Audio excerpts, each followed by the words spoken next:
Gara-gara bahas soal rekrutmen beberapa video kemarin, jadi ada yang komentar nih, Mas, kok tiba-tiba bahas kompetensi? Emang kompetensi apaan sih?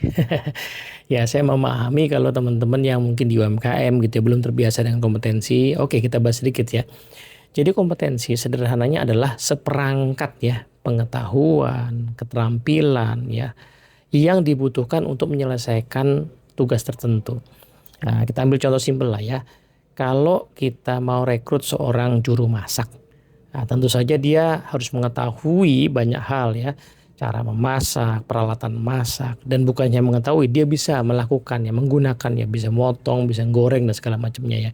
Nah, itu namanya kompetensi. Tapi kita perlu tahu bahwa kompetensi tidak hanya yang teknis tadi.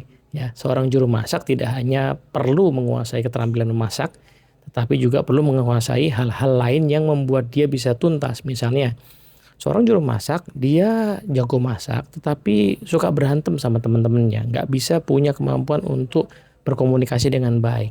Nggak bisa mengatasi konflik. Ya tentu saja kerjaan dia bisa nggak selesai, kan berantem mulu, ya kan. Nah, disitulah ada yang namanya soft kompetensi itu istilahnya, atau kompetensi yang sifatnya manusiawi. Kalau yang tadi kompetensi yang sifatnya hard atau teknis. Nah, dua-duanya ini perlu dimiliki nih sama setiap orang yang mau menyelesaikan pekerjaan dengan baik. Kita ambil seorang sales misalnya ya. Seorang sales itu tentu saja perlu menguasai hard kompetensi atau technical kompetensi berupa pengetahuan produk, proses penjualan gitu ya, cara mendesain harga gitu ya. Nah, itu perlu dikuasai. Nah, termasuk juga bagaimana dia bisa mengenali market yang cocok untuk produk tersebut gitu. Nah, itu namanya kemampuan teknis. Tapi di sisi yang lain dia perlu punya kemampuan yang sifatnya soft, misalnya determinasi diri, nggak mudah menyerah, lentur, agile ya, punya resiliensi.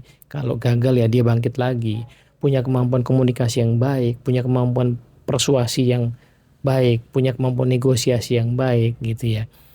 Punya kesabaran gitu, punya ketekunan. Nah, itu namanya soft kompetensi. Nah, dua-duanya ini dibutuhkan supaya pekerjaan selesai.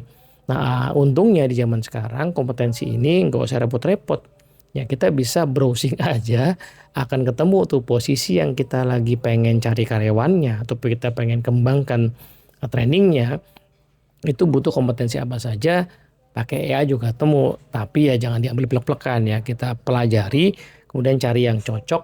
Nah, dari situlah nanti kita bisa merekrut karyawan dengan baik.